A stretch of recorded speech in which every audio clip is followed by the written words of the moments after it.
They say land remembers. Every footprint, every betrayal, every drop of sweat that ever hit the soil. I used to think that was just something old men said to sound wise. But after what happened in Brookhaven Estates, I know it's true. The land doesn't forget, and neither do I. It started the morning I noticed the fresh tire tracks cutting through my sorghum field. Thick grooves from an SUV, slicing straight across property that had belonged to my family since 1947. The stalks were crushed flat, like someone had taken pleasure in destroying them. That was the fourth time that week. At first, I thought it was teenagers, some joyriding idiots taking shortcuts through farmland. But the deeper the ruts got, the clearer the pattern became. These weren't random. This was a message, a warning. The white Cadillac Escalade I kept seeing near the subdivision entrance told me exactly who was behind it. Cordelia Blackwell, president of the Brookhaven Estates Homeowners Association and self-appointed queen of suburban order. She was the kind of woman who believed HOA bylaws were scripture and anyone who didn't bow to them was a heretic. She and her husband ran a real estate company that had been expanding aggressively, swallowing up small lots, manipulating zoning rules, and redefining boundaries with a smile sharp enough to draw blood. And now, she had her sights set on my 40 acres. It wasn't just land to me. It was legacy, my grandfather's last piece of ground, the only thing left of a family that had lost everything else to time and taxes. He'd raised cattle here, taught me how to read weather by the way the grass leaned in the wind, buried my grandmother beneath the pecan tree by the old fence line. When he passed, he left me one instruction carved on the back of his pocket knife. Never let them take what's ours. At the time, I thought he meant money. Turns out he meant everything. The first letter from Cordelia came 2 months after I refused her offer to buy the land. Polite on the surface, venom underneath. Dear Mr. Raines, our association has received multiple complaints regarding the state of your property, which currently violates community standards under Section 14B, unkempt or non-conforming landscaping. Failure to address these violations may result in fines or enforcement action. I laughed when I read it. My land sat outside the HOA boundary, legally exempt. I built fences for a living. I knew property lines better than they did. But Cordelia didn't care about boundaries, only control. When I ignored her, the harassment began. Anonymous phone calls about upcoming assessments. A red tag on my gate claiming pending code review. Then the survey stakes started moving, inch by inch, creeping closer to my fence. By the time I confronted her at the HOA meeting, she was ready for me. She stood at the front of that conference room like a politician at a press rally. Flawless hair, perfect smile, voice dripping with charm for everyone but me. Mr. Raines, she said sweetly, you seem to be under the mistaken impression that your property isn't subject to Brookhaven's environmental maintenance codes. It isn't, I replied. You know that. Actually, she said, flashing a document like a magician revealing a card. Our new annexation ordinance brings your parcel under the association's jurisdiction. It was approved by City Council last month. That was a lie, a big one. And judging by the approving nods from her audience, a mix of nervous homeowners and her 2 council allies, it wasn't the first time she'd pulled this trick. I walked out of that meeting knowing 2 things for sure. Cordelia Blackwell was dangerous. And this was only the beginning. The next week, my tractor's gas line was cut. Then the shed door lock was smashed, and my grandfather's surveying gear, the one thing I'd kept from his old business, was gone. The sheriff's deputy who came out wrote, possible vandalism, on the report, but didn't bother taking fingerprints. He looked nervous, like he already knew who not to cross. When I mentioned Cordelia's name, he sighed. She's at half the town council on speed dial, he said quietly. You pick this fight, make sure you can finish it. That night, I sat on the porch under a sky bruised purple with thunderclouds, the old pecan tree swaying in the wind. I could almost hear my grandfather's voice. Don't let them scare you, boy. Land's worth fighting for. So I did something I hadn't done in years. I called Harrison Steele, an old friend and real estate attorney from Austin. The kind of man who could smell fraud from a mile away and enjoyed tearing it apart piece by piece. He came out the next day with his assistant, a sharp PI named Carmen Vega. Within a week, we uncovered more than I'd bargained for. forged city documents, backdated zoning amendments, and a series of shell companies tied directly to the Blackwell's firm. They hadn't just been eyeing my property. They'd stolen land from at least 6 other families. I realized then that this wasn't about a boundary dispute. It was a heist, a slow-motion theft of everything honest people had built over generations. And they'd picked the wrong man to intimidate. But I wasn't just fighting a family of crooks. I was fighting an entire system, one so tangled in politics, favors, and silence that even the good people were afraid to speak up. That's when Special Agent Maya Santos from the FBI's White-Collar Division showed up at my door. She'd been following the trail, too, ever since a whistleblower filed a complaint about fraudulent property records connected to Cordelia's network. When she saw my evidence, the maps, the letters, the photographs of the shifting survey stakes, she smiled. "Mr. Raines," she said, "you might just have built us a federal case." For the first time in months, I felt something close to hope. But I didn't know then just how far Cordelia would go, or how many lives she'd ruined trying to keep her empire from collapsing. The battle for my land was about to turn into something far bigger, a fight for truth in a town built on lies. And by the time it was over, Brookhaven Estates would never be the same. I never believed in ghosts. But after what happened on my grandfather's land, I started to think the past doesn't always stay buried. Sometimes it lingers, watching, waiting for you to make the same mistakes again. 2 weeks after Agent Santos left with her evidence box, strange things began happening around the property. The first was the sound, a faint metallic clank out by the north fence, just before dawn. When I went to check, there was nothing but fog and footprints that stopped 10 feet from the fence post, as if whoever left them vanished into thin air. The second was worse. Someone had driven nails through my mailbox, sealing it shut, the kind of thing meant to say, "Stop sending letters." Only I hadn't sent any. That afternoon, I checked my motion cameras, all 6 of them, mounted around the property after the first break-ins. The files were gone, deleted, not corrupted, deleted manually. Someone had walked right up to my cameras, erased the evidence, and left just enough traces to make sure I knew they'd been there. That's when I realized this wasn't random harassment anymore. It was organized. Carmen Vega, my investigator, arrived the next day with 2 cups of gas station coffee and her trademark half-smirk. "They're escalating," she said, sliding her laptop onto my porch table. "You got yourself a full-blown intimidation campaign now." She showed me screenshots, photos taken from social media accounts I'd never seen before. Fake profiles, all sharing the same rumor, that I was squatting on HOA property, refusing to pay dues, maybe even running some kind of illegal operation out here. "Cordelia's fingerprints all over it," Carmen said. "But she's smart enough not to post anything herself. Everything's coming through proxies, neighbors, employees, even her nephew, Billy." That name made my stomach twist. Billy Blackwell, Cordelia's enforcer, a failed contractor with a temper problem and a long list of unpaid debts. He'd been the one behind the wheel of that white Escalade more than once. I'd seen him grinning from the driver's seat like a wolf circling a wounded deer. "Let him come," I muttered. "I'm done hiding." Carmen raised an eyebrow. "Just remember, Rex, you're not fighting one man. You're fighting a network that's been getting away with this for years." I knew she was right, but I also knew something else. I couldn't let them win. Not here, not on my grandfather's ground. That night, the storm came. Texas storms don't ask permission. They just arrive, loud and uninvited, shaking the windows until you remember how small you are. I was in the living room when the power cut out. The whole house went black. Then a faint glow from outside. Headlights. Someone was on the property. I grabbed a shotgun from behind the door, stepped out onto the porch, and shouted into the rain, "You're trespassing on private land." No answer, just the hiss of water on gravel and the low hum of an idling engine. Then the engine cut, and I heard a voice, deep, mocking, just beyond the fence line. "Careful, old man. Accidents happen in weather like this." Lightning flashed. For half a second, I saw him, Billy Blackwell, standing by the hood of that Escalade, a cigarette glowing between his fingers. Then he was gone.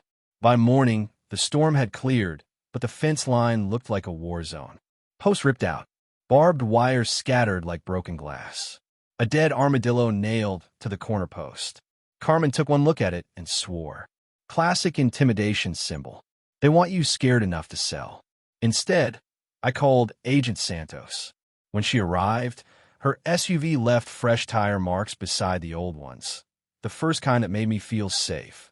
"We've seen this pattern before," she said, snapping photos. "This isn't just harassment. It's evidence tampering, property damage, and criminal intimidation. You're officially a federal witness now, Rex." That word, witness, hit harder than I expected. I wasn't just defending my land anymore. I was testifying for everyone these people had crushed under paperwork and lies. Over the next month, the investigation deepened. Carmen traced shell companies. Harrison filed injunctions. And Santos pulled strings inside the bureau that made the Blackwells' perfect little empire start to crack. But Cordelia didn't go down easy. She launched her counterattack with the precision of a general and the grace of a snake. Letters to the editor accusing me of harassment. Anonymous complaints to the zoning board. Even a rumor that I'd threatened her family. Then came the one that almost broke me. A letter from the city's building compliance office claiming my barn was unsafe and subject to immediate demolition. When I showed it to Harrison, he laughed. They didn't even spell compliance right. Sure enough, it was forged, same header, wrong signature. Cordelia's arrogance was starting to outpace her cunning. And every fake letter, every threat, every lie was now being cataloged by Agent Santos and her team. Still, I couldn't shake the feeling that something was coming, something bigger than a few forged documents or late-night threats. The air itself felt charged, like the stillness before a tornado, and I was standing dead center in its path. One night, I found a package on my porch. No return address. Inside was a USB drive and a note in block letters. "You don't know what she's capable of. Watch before it's too late." Carmen scanned it for malware before we opened it. The footage inside made my blood run cold. It showed Cordelia in a closed-door meeting with 2 city councilmen, both of whom had voted to approve the fraudulent annexation ordinance. They were discussing relocation incentives, legal leverage, and how to handle Rains if he doesn't cooperate. It wasn't just corruption. It was conspiracy, recorded on camera. "Who sent this?" I asked. Carmen frowned. "No idea. But whoever it was, they just handed us the smoking gun." Agent Santos took the footage straight to the bureau. Within 48 hours, subpoenas were flying, phones were being tapped, and quiet panic began spreading through Brookhaven like a brush fire. But Cordelia wasn't finished yet. When cornered, snakes don't surrender. They strike. The first strike came through sabotage. Fuel lines cut again, security lights shot out, phone lines disconnected. The second came through media. A sudden smear campaign painting me as a disgruntled loner resisting community progress. And the third came when Billy Blackwell showed up at my gate holding a clipboard and a grin that could curdle milk. "Just doing my job," he said. "Need to verify your property for code enforcement." I looked him dead in the eye. "You step 1 foot on this land, Billy, and the FBI will be verifying your cell block instead." He laughed, turned, and walked away, but not before whispering something that still echoes in my head. "You think the feds scare us? You have no idea how deep this goes." He was right. I didn't. Not yet. But I was about to find out. They say every storm has an eye, a moment of calm before the next wave hits. For about 3 weeks, life almost felt normal again. The cameras were replaced, the fence repaired, and Carmen set up remote backups for every file we had. Agent Santos was now visiting twice a week, usually in the evenings, always in plain clothes. We spoke in code over the phone. Ranch updates meant evidence. Fence repairs meant subpoenas. But peace has a way of tricking you into lowering your guard. That's when the real hit comes. It started with a call from the county assessor's office.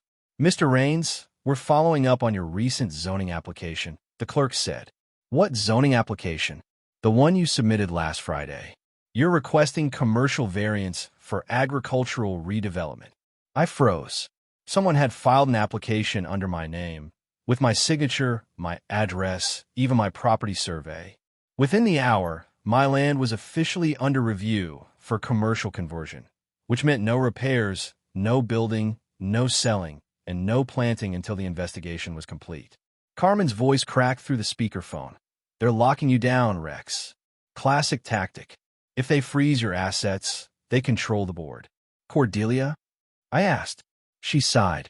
Cordelia doesn't fill out forms. She gives orders. The next day, I went down to the courthouse to challenge the filing. The clerk slid a folder across the counter, my supposed application. Inside, stapled to the back, was something I hadn't expected. A certified bank statement showing a $20,000 deposit into my account from a company called Lone Vista Holdings, LLC. Only it wasn't my bank, and it wasn't my signature. Whoever did this wasn't just trying to tie me up in red tape. They were building a case. Fraud, bribery, conspiracy, all under my name. Carmen took one look at the documents and muttered, "They're framing you." Agent Santos agreed. "They're setting you up to look like you sold your own case, that you were taking kickbacks to delay the annexation fight. It's textbook countermeasure. The kind of thing corrupt HOAs do when they realize they can't win legally." My jaw clenched. Then we flipped the script. Let them think I'm playing along. Santos studied me for a moment. "You're suggesting a sting operation?" I nodded. "If they want a deal, we'll give them one, just not the kind they expect." The plan was dangerous, but simple in concept.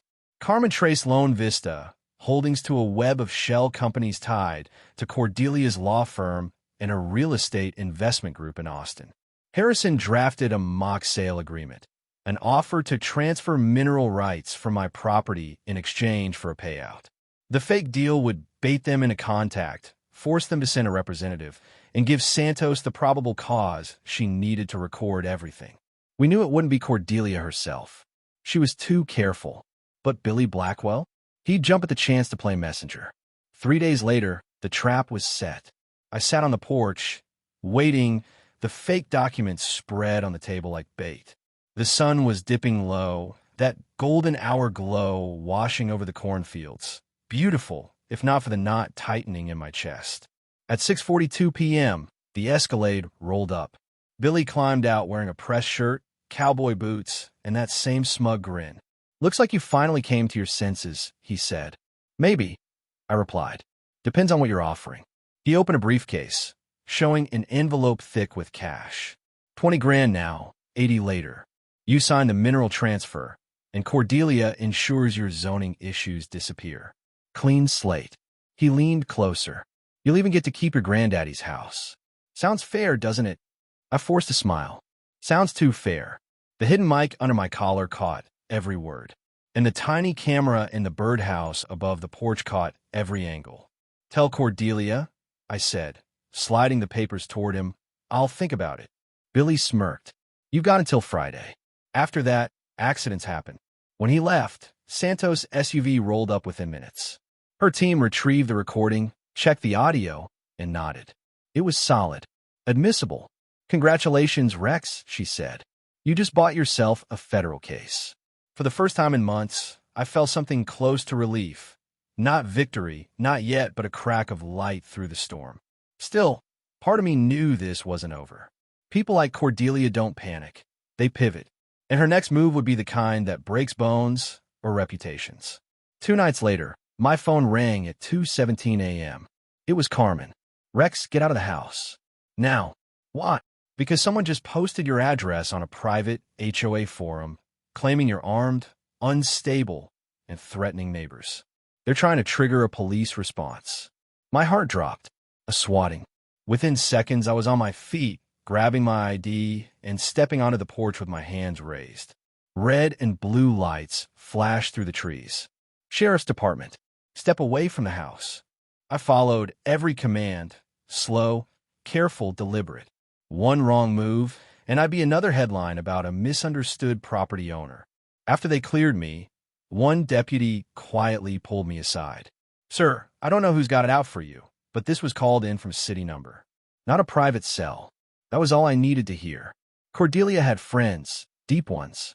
The next morning, Carmen showed up pale and furious. "They're trying to destroy your credibility. If this goes public, they'll say you're dangerous, unstable, the kind of man who fabricates evidence." I sank into the porch chair, staring out at the field. Then we don't let them control the story. We go public first. Santos hesitated.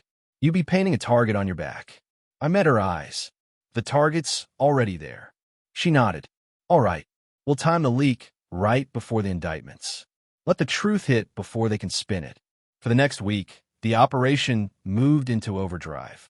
Wiretaps, warrants, sealed filings. A whole silent orchestra playing in the dark while the town above it went about its business, oblivious. And then, one night, Carmen showed up with a look I hadn't seen before. Not victory, not fear, but awe. They're collapsing, she whispered. Cordelia's partners are flipping. 2 of the councilmen took immunity deals. One's already confessed. It was happening. The empire that had bullied this town for a decade was finally cracking apart. But victories like this come with a price. The same night, as I walked the fence line under a blood-red sunset, I found a note pinned to my gate with a hunting knife. You won't live to see the trial. I didn't tell Santos right away. I didn't even tell Carmen. Because deep down, I already knew the real fight hadn't ended. It had just changed shape. And now it wasn't about lawsuits or subpoenas. It was about survival. Memory. Those words hit different now. Because every footprint, every fence post, every blade of grass felt like something they were trying to erase, to rewrite history like it never belonged to us. Then came a day I snapped. It was a Friday morning. I'd gone into town to pick up supplies when I saw a construction crew unloading pallets of concrete near the north boundary. No permits, no notice, just men in hard hats and Meadowbrook logos staking new property lines on my side of the fence. I parked hard, stormed up, and yelled, "What the hell do you think you're doing?" The foreman didn't even flinch. Perimeter upgrade. HOA order. On whose authority? He handed me a clipboard with Cordelia's signature and a city seal. Both fake, both familiar. I tore it in half. You set one more post here, and I'll have you arrested for trespassing. He grinned. Good luck with that, old man. We got city approval. And that's when the deputy pulled up. The officer stepped out slow, one hand on his belt. Morning, Mr. Raines. We got a report of a disturbance. Yeah, I said, the disturbance is right there, building on my land. The foreman chimed in. This guy's been threatening my workers. Says he owns the property. The deputy looked torn. You got paperwork? I pulled out my deed. The same one notarized in 1967. He studied it, nodded once, and handed it back. I'm sorry, sir. Until zoning gets cleared, I can't intervene. Best to let the lawyers handle it. The sound that came out of me wasn't quite a laugh. More like something breaking inside my chest. That night, Carmen found me sitting on the porch with a bottle of whiskey and a 1,000-yard stare. You're burning out, she said softly. I've seen it before. They grind you down until you make a mistake, until you look like the crazy one. I'm not crazy, I said. I know that. But the public doesn't. I looked at her. What do you want me to do? Just let them build. No, she said. I want you to let them hang themselves. She handed me a small black box. Tracker. Place it on their truck tomorrow. If they're dumping materials on your land, we'll have the GPS logs. Chain of evidence. Ironclad. For the first time in days, I felt like I could breathe again. The plan worked too well. By Tuesday, the tracker showed those trucks making midnight deliveries to an off-site storage yard. The same yard registered to Blackstone Realty. Santos' team moved fast. Warrants were issued. Inside the warehouse, they found stacks of falsified deeds, unfiled plats, and digital drafts of the subdivision map. Every one showing Meadowbrook Estates sitting neatly atop my grandfather's ranch. The fraud was bigger than anyone imagined. It wasn't just my land. It was 6 others, all taken through forged signatures, fast-track zoning, and city collusion. Cordelia's empire was an illusion built on stolen ground. But when cornered, snakes don't surrender. They strike. 2 nights later, my cabin went up in flames. I woke to the smell of smoke and the crackle of fire devouring wood. By the time I stumbled outside, the roof had collapsed. If Carmen hadn't insisted on installing those motion sensors, I might not have made it out. The fire marshal said it was arson. Accelerant traces everywhere. Santos called it what it was, retaliation. Cordelia's message was clear. She was done playing legal chess. The next morning, I stood in the ashes of everything I'd rebuilt. The charred remains of my porch. My truck melted into the dirt, my grandfather's old pipe half buried in soot. And for the first time, I almost gave up. Almost. Carmen put a hand on my shoulder. You can rebuild again, Rex. But if you walk away now, she wins. Not just over you, over everyone she's ever hurt. Santos approached, eyes hard but kind. We've got enough to indict half her board. But we need one last thing, a direct confession. How? I asked. Through you, she said. She trusts you enough to talk. If you give her an opening, she'll take it. I looked at the horizon, where smoke still curled into the sky. Then let's finish this. That night, I sat in my RV, watching the security feed on my laptop. Somewhere out there, Cordelia was watching too. Confident, calculating, convinced she still held all the cards. But she'd forgotten one thing. I didn't just inherit this land. I inherited my grandfather's fight. And before this was over, Cordelia Blackstone was going to learn what happens when you steal from the wrong family. The hardest part of any trap isn't building it. It's waiting for the prey to walk in. By the time the ashes of my cabin stopped smoldering, Santos had already wired my replacement RV with recording gear straight from the Bureau's evidence lab. Hidden mics under the table, a fiber-optic camera behind the air vent, and a direct uplink to the FBI's field office in Austin. It felt less like a home and more like a confession booth waiting for a sinner. Cordelia called 3 days later. Rex, she purred, like the whole world wasn't burning around her. I've been thinking. Maybe we got off on the wrong foot. Maybe, I said flatly. There's no need for lawyers and lawsuits. We can fix this quietly. You're a reasonable man. That word, reasonable, hit me like sandpaper against my teeth. She wanted me to fold, to make it all disappear. So I play my part. I'm listening, I said. The meeting was set for Thursday evening. Neutral ground, her office at Blackstone Realty. Santos nearly choked when I told her. That's suicide, Rex. Not if she's wearing a mic, Carmen said, nodding toward me. Santos blinked. You're serious? I nodded. Let her think she's still running the show. We'll give her every inch of rope she needs. She hesitated. If anything goes wrong. I know, I said. You'll have front row seats. The Blackstone offices looked like money smelled. Polished floors, framed certificates, the faint aroma of overpriced candles trying to mask cheap fear. Cordelia stood behind her mahogany desk in a white blazer, all smiles and poison. Rex, you look tired. These last few weeks must have been exhausting. You could say that. She poured 2 glasses of scotch. Peace offering? I took it. Let her think I'd swallowed the bait. Cordelia leaned back in her chair, her tone shifting from sweet to surgical. You and I both know this isn't personal. It's just business. The city wants development. Investors want returns. You're sitting on 40 acres of underutilized land. It's inevitable. Inevitable. I repeated. Like fraud. She smiled. Like progress. I let her talk. Every sentence another nail in her own coffin. You could have made this easy, she went on. I offered you good money. But instead, you chose to make yourself a problem. And problems get solved. By arson, I said quietly. Her smile twitched. I have no idea what you're implying. Then maybe your nephew does. She froze, just for a second, then recovered. Billy acts on his own sometimes. But that's not my concern. It will be, I said. Santos' voice crackled faintly in my earpiece. Keep her talking. So I did. You think this land's yours now? I asked. After everything you've done? Cordelia laughed softly. Oh, Rex. I don't think I know. The paperwork's already filed. In a week, the subdivision approvals go through. You'll be an afterthought, even with the forgeries? Her eyes narrowed. You have no proof of that. Funny. That's what Billy said before he dropped the folder in my ditch. For the first time, her mask slipped. Listen to me, she hissed. If you hand anything to the FBI, you'll regret it. You don't understand who you're dealing with. Try me. She stood, slamming her palms on the desk. You think I'm scared of some burned-down farmer? I own half this town. I built it from dirt and debt. And you? You're a relic.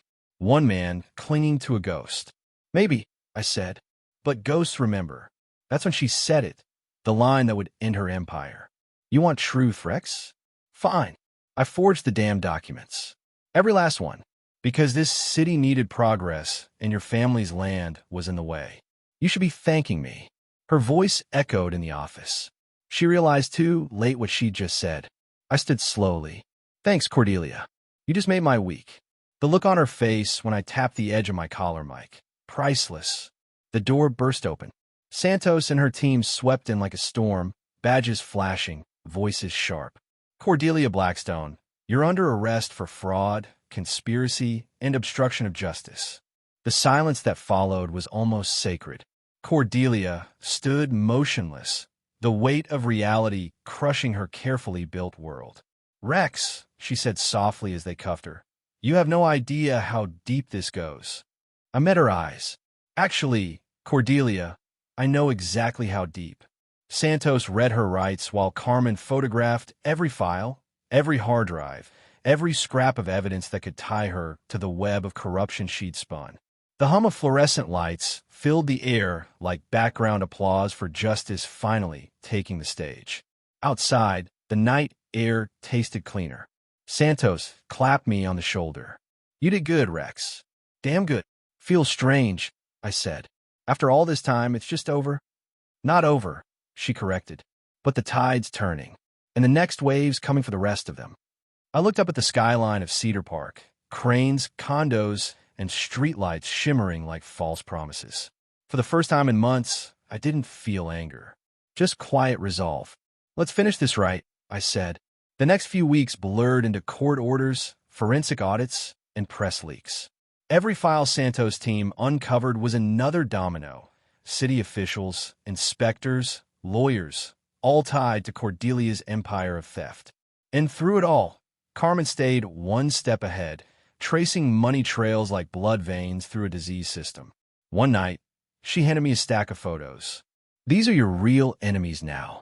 Her lieutenants, the ones still free. I studied each face, smug, polished, untouchable. Not for long, but even as the system began to crumble, part of me knew the story wasn't over. You don't spend a lifetime stealing land and walk away quietly when your empire collapses. Cordelia had planted seeds of greed everywhere, and some are still growing.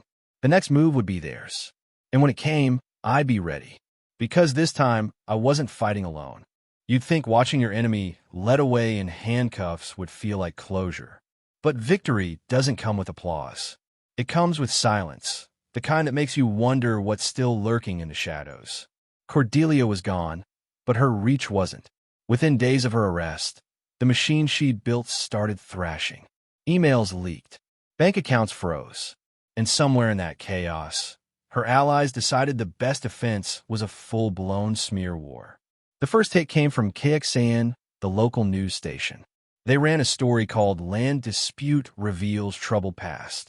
The anchor's tone was syrupy with fake sympathy. Sources close to the investigation suggest that Rex Raines, a former surveyor, has a history of questionable business practices. They flashed an image of my burn cabin.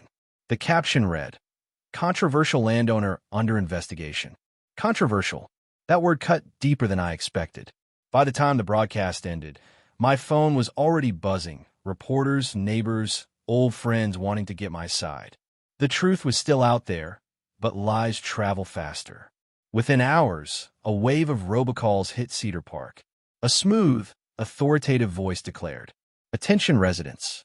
A dangerous criminal is operating illegally within your community. Please contact your local representatives to demand action."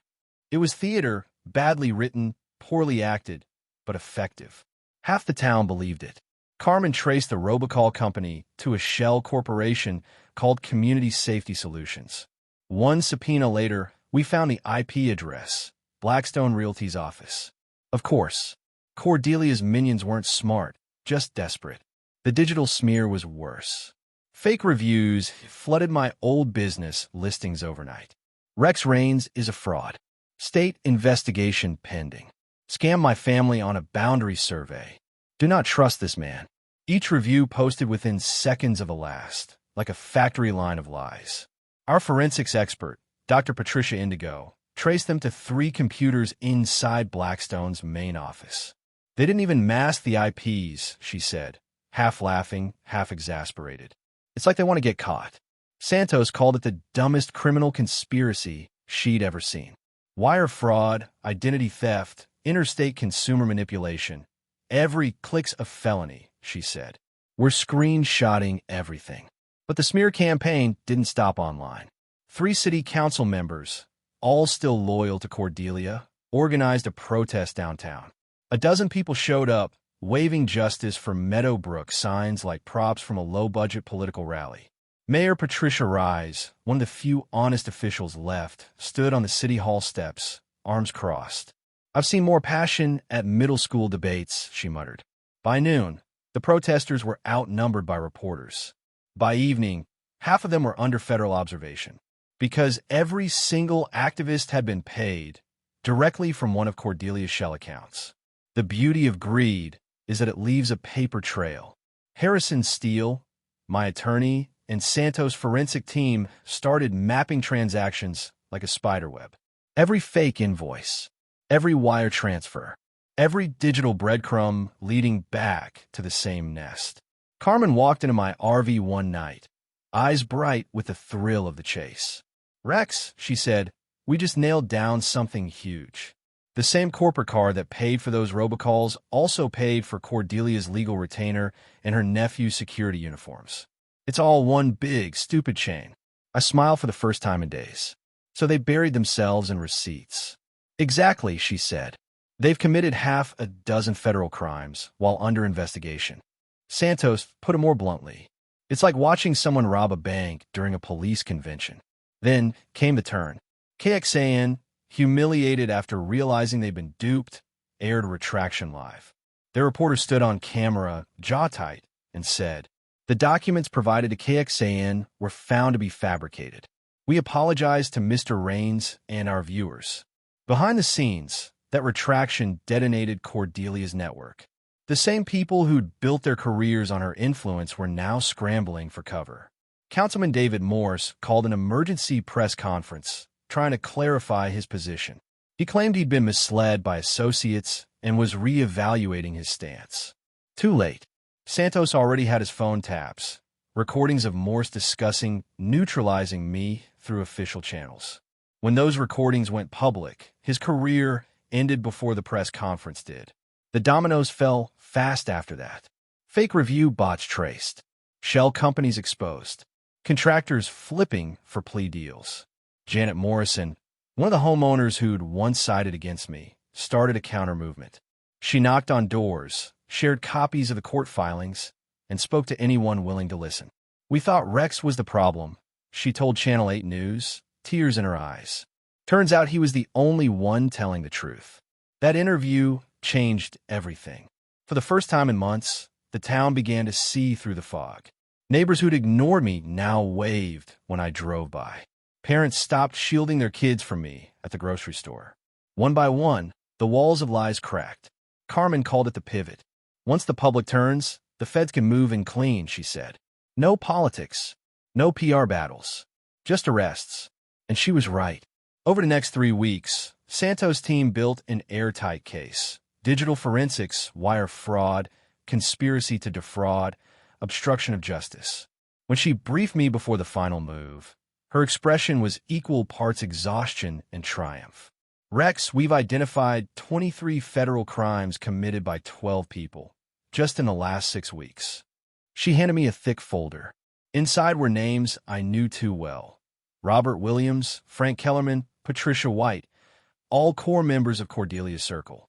Tomorrow, she said, we go public. The night before the council meeting, I stood on what was left of my property. The stars above Cedar Park looked clearer than they had in years. The land was quiet again. No engines, no trespassers, just the sound of crickets and the low hum of wind through mesquite. It felt like the earth itself was holding its breath. Tomorrow, everything would end, one way or another. When I finally turned off the porch light and locked the door, I caught my reflection in the window. Not the broken man Cordelia tried to destroy, but the one my grandfather raised me to be, stubborn, scarred, and still standing. For the first time, I felt ready. Tomorrow wouldn't just be about justice. It would be about taking back everything they tried to steal, not just land, but truth. And when the gavel finally fell, it wouldn't echo for me. It would echo for every family she'd ever hurt. Some mornings carry a weight before the sun even rises, the kind that tells you something is about to end or begin. That morning in Cedar Park, the air was electric. Every radio station, every local paper, every neighbor's whisper carried the same headline. Federal hearing today on Blackstone Realty corruption case. For the first time in a long time, people didn't look away when they saw me. They nodded. Some smiled. A few even said, "Get her for us." I didn't smile back. Not yet. Because I'd learned something about justice. It doesn't come clean. It drags everything through the mud before it shines. The courthouse was packed before 9 a.m. Reporters lined the steps. Microphones pointed like spears at anyone who looked important. Inside, I found Carmen and Santos seated near the front. Santos looked like she hadn't slept in days. Carmen, in a sharp gray suit, had that calm before impact expression, the same one I'd seen the night we caught Cordelia. "Big day," I said quietly. "Big enough," Carmen replied. "Ready to watch it burn?" "As long as it burns straight." Cordelia Blackstone entered at 9:13 a.m. sharp. Even in chains, she had the poise of a queen. Her white blazer was gone, replaced with an orange jumpsuit, but her chin was still high, her expression still carved from arrogance. When her eyes met mine, there wasn't hatred. There was something worse. Recognition. As if we were two sides of the same coin, both stubborn enough to burn the world rather than bow. She gave me the faintest smirk. I didn't return it. The proceedings began with evidence presentation. Months of digital records, forged signatures, and wire transfers splashed across projectors like a crime thriller gone public. Every forged document, every manipulated title deed, every illegal payment. Carmen narrated the timeline with surgical precision, her voice steady, her slides merciless. When Santos took the stand, she was a storm in human form. Ms. Blackstone oversaw an organized network of fraud, she declared, including forgery of land titles, bribery of city officials, and obstruction of justice through digital disinformation campaigns. Every word hit like a hammer. The jury sat silent. Even Cordelia's own lawyer stopped taking notes halfway through. Then came the witnesses. Billy, Cordelia's nephew, took the stand, hands shaking. She said it was just business, he whispered. That people like Rex didn't matter. I didn't mean to start that fire. She told me it would scare him off. You could have heard a pin drop. I didn't feel triumph, just a cold ache somewhere deep inside. Cordelia watched her nephew like she was staring at a broken tool. No remorse, no tears, only fury. By afternoon, the tide had fully turned. The FBI's forensic team presented proof of 72 fraudulent land transfers, totaling over $60 million in illegal gains. Every transaction signed under Cordelia's authorization. Every line now standing naked under the courthouse lights. When the judge finally called for closing statements, I could barely breathe. Carmen stood, buttoned her jacket, and faced the jury. "This isn't about one man's land," she said. "It's about the idea that truth can be buried under money, and that those who speak up can be destroyed for it. But today, we're proving that isn't true anymore." Her voice trembled on that last line. Not from fear, from pride. When the jury returned, the room went silent. The foreman, an older man with oil stains still under his nails, unfolded the verdict form. He cleared his throat. In the matter of the United States versus Cordelia Blackstone. He paused, looked right at her. "We find the defendant guilty on all counts." Gasps. Then silence again. Cordelia blinked once, then twice, as if she couldn't process the word guilty. Her lawyer tried to stand. The judge motioned him down. The gavel struck once. And just like that, it was over. Afterward, outside the courthouse, the world looked different. Reporters shouted questions. Camera flashes stung like lightning. But none of it mattered. For the first time in 2 years, the weight on my chest was gone.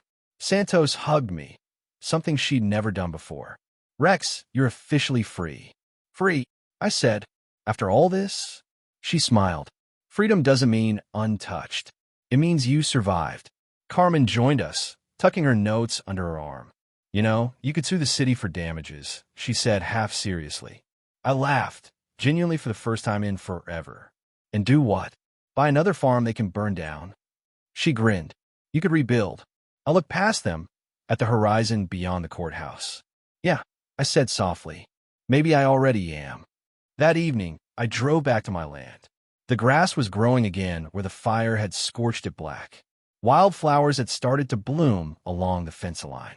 I parked near the old oak tree that somehow survived it all, charred but alive.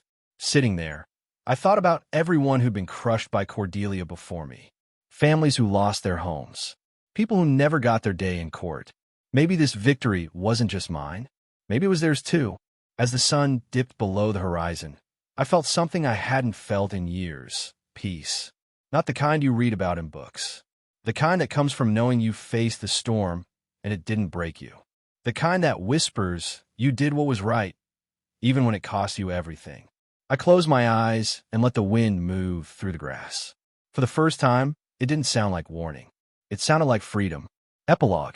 A month later, the city renamed the land surrounding Meadowbrook as Rains Preserve, a protected area dedicated to local conservation and public history. Carmen took a position with the U.S. Attorney's Office. Santos transferred to D.C. And me? I stayed, built a small home, planted new corn, watched the sun rise over land that finally belonged to no one but itself. They tried to erase me. Instead, they wrote my name into the soil.